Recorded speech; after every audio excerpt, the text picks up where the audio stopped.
Boa tarde, gente. Vamos aí para a aula 71. Nas aulas anteriores aí falamos da África, né? Como ela era dividida em duas partes. O deserto do Saara serve como uma separação da África do Norte e África subsaariana.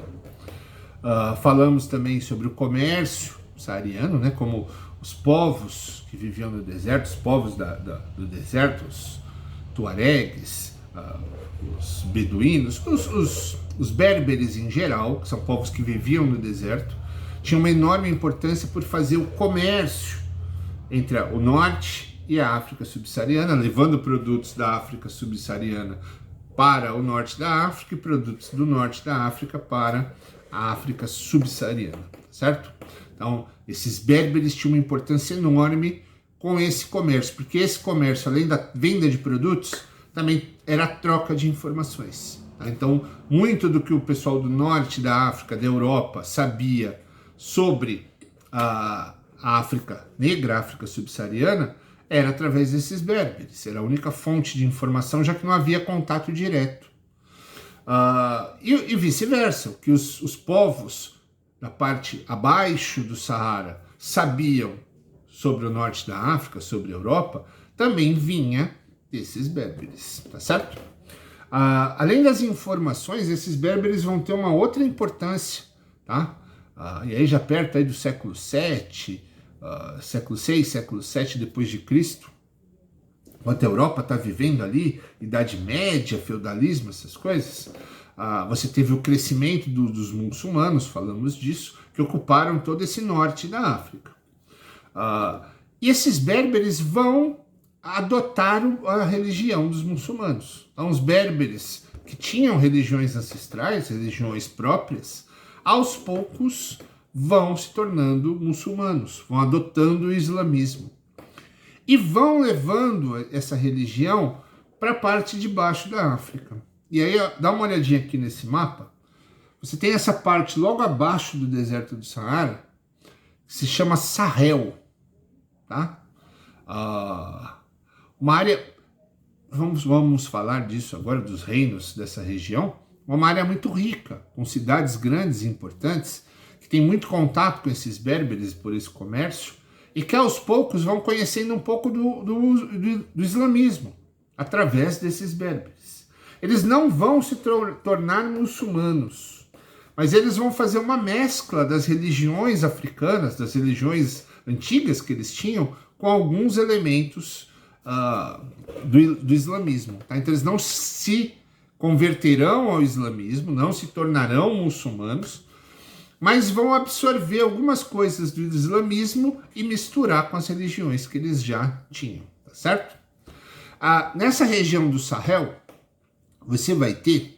Então, antes da gente falar disso, já dei uma orientação em outras aulas, mas a África, como a América, essa África subsaariana, tinha várias civilizações. A África é o berço da humanidade, os seres humanos surgem na África. Então, o primeiro lugar ocupado pelos seres humanos é a África. Então, óbvio que toda essa região da África, ela tem vários povos, várias civilizações diferentes, que como a gente já falou sobre a América, na África não é diferente, que vão ter culturas diferentes, línguas diferentes, hábitos diferentes. Mas são todos negros? São, mas isso não quer dizer nada.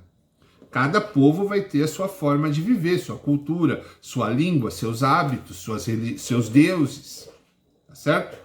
Cada um desses povos vai estar em um nível de desenvolvimento técnico diferente, como a gente já falou quando falamos de América, o nível de desenvolvimento técnico não quer dizer que é melhor ou que é pior, apenas que é mais desenvolvido na parte técnica, só isso.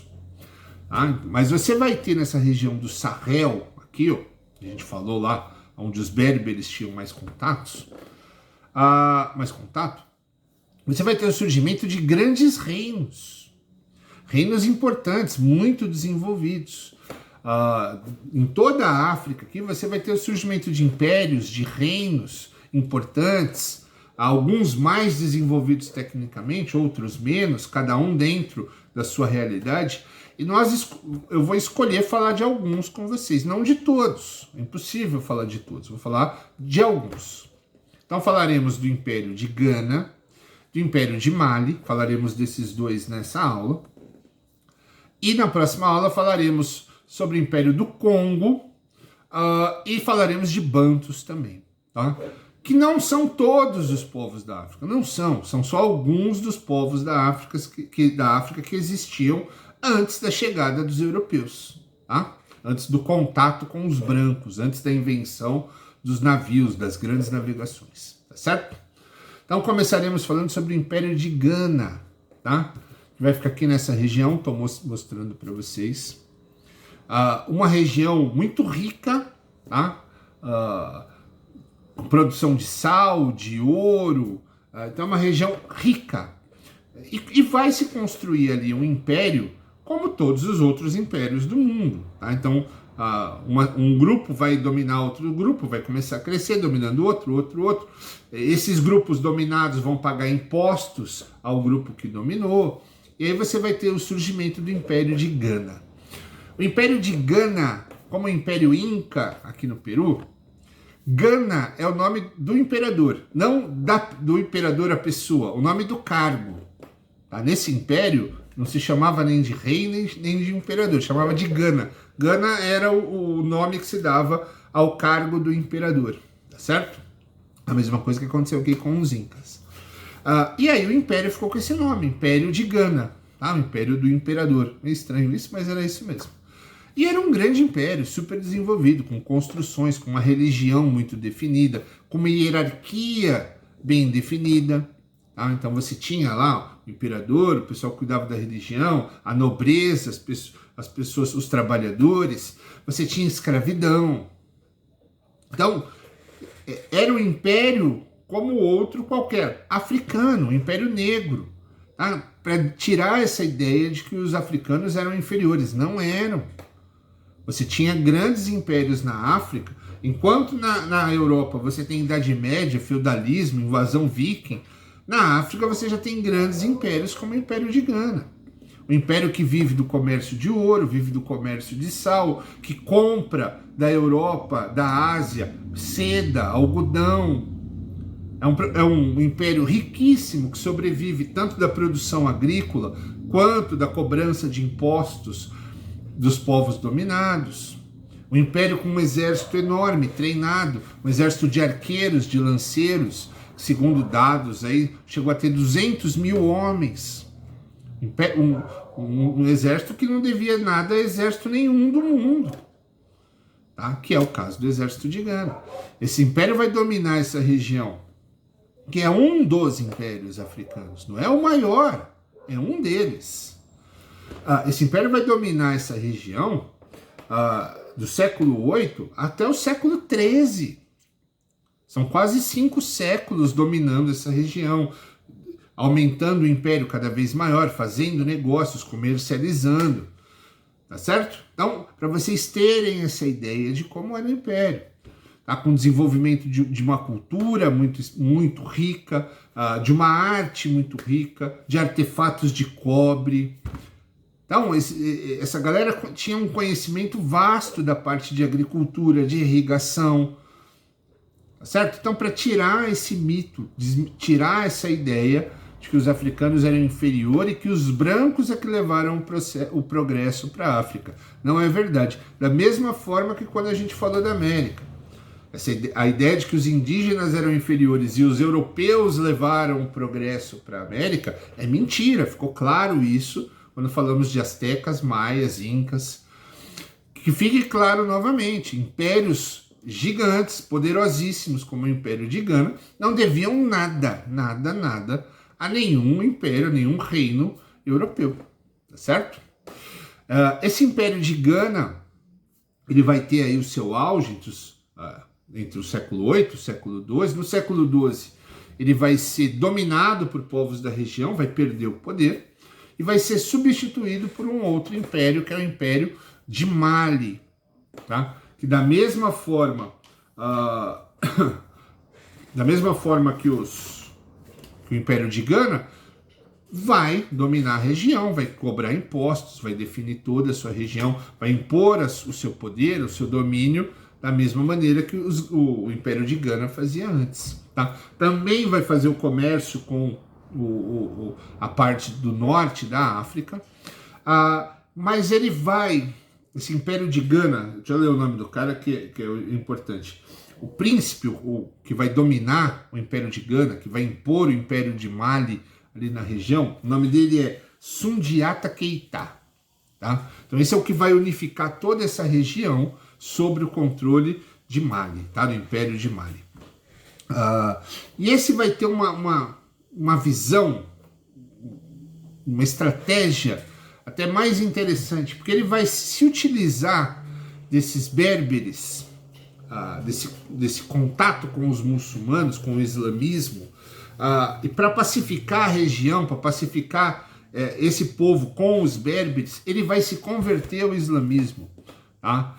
E aí você tem fontes que vão tratar isso de uma maneira diferente. Alguns vão dizer que ele vai realmente se converter ao islamismo, outros vão dizer que ele, que são os mais aceitos, que ele se converte da boca para fora, só para se pacificar a região, para evitar qualquer conflito com os povos do deserto, que eram muçulmanos.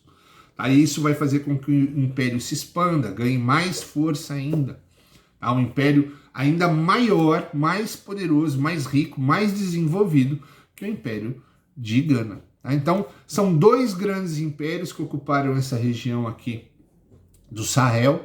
Dois impérios, um que vai dominar essa região até o século XIII, até 1200 e pouco, outro que vai dominar a partir de 1200. Impérios desenvolvidos que vão viver da agricultura, do comércio, da extração e do comércio de ouro, do sal, tá? Que vão comprar produtos que vêm da China, como a seda. A seda que vai da China para a Índia, da Índia para os muçulmanos, e os muçulmanos vão vender, através dos berberes, vão vender para o Império do Mali. Então eles já vão ter seda, vão ter algodão, vão ter produtos que tem na Europa, na Ásia toda. Tá? Então são grandes impérios. Espero que essa explicação desses dois impérios, estou colocando algumas imagens deles, das construções e tudo mais, sirva, como eu disse antes, para tirar qualquer resquício, qualquer ideia de que os africanos eram inferiores. Tá? Como eu já falei antes, essa imagem que a gente tem de que os brancos europeus levaram o progresso para os outros continentes é uma imagem totalmente errada. E a gente só vê essa imagem porque quem constrói ela são os brancos europeus. Que são os donos das editoras, que são os donos das empresas que fazem filmes, que fazem séries. Então quando você vê um filme lá do branco chegando na África e a África são selvagens, não era assim. Por que vai isso para o filme? Porque quem faz o filme são brancos europeus, são brancos dos Estados Unidos. Então eles querem mostrar a supremacia dos brancos. Quando um livro didático, hoje os livros ainda bem que estão mais arejados, mas você vai encontrar vários livros que vão bater nessa tecla, que os brancos levaram o progresso, levaram a civilização para indígenas e africanos. Porque quem faz, as editoras que fazem esses livros, são de brancos, europeus, são multinacionais, dominadas por brancos, que querem vender a ideia de que eles levaram o progresso. Uma baita de uma mentira, tá certo? Então espero que a gente vê esses dois impérios, vê o nível de progresso que eles tinham, sirva para que vocês abram a mente de vocês e não comprem essa ideia, tá bom? Até a próxima aula, onde falaremos do Reino do Congo e dos Bantus, tá bom? Fui!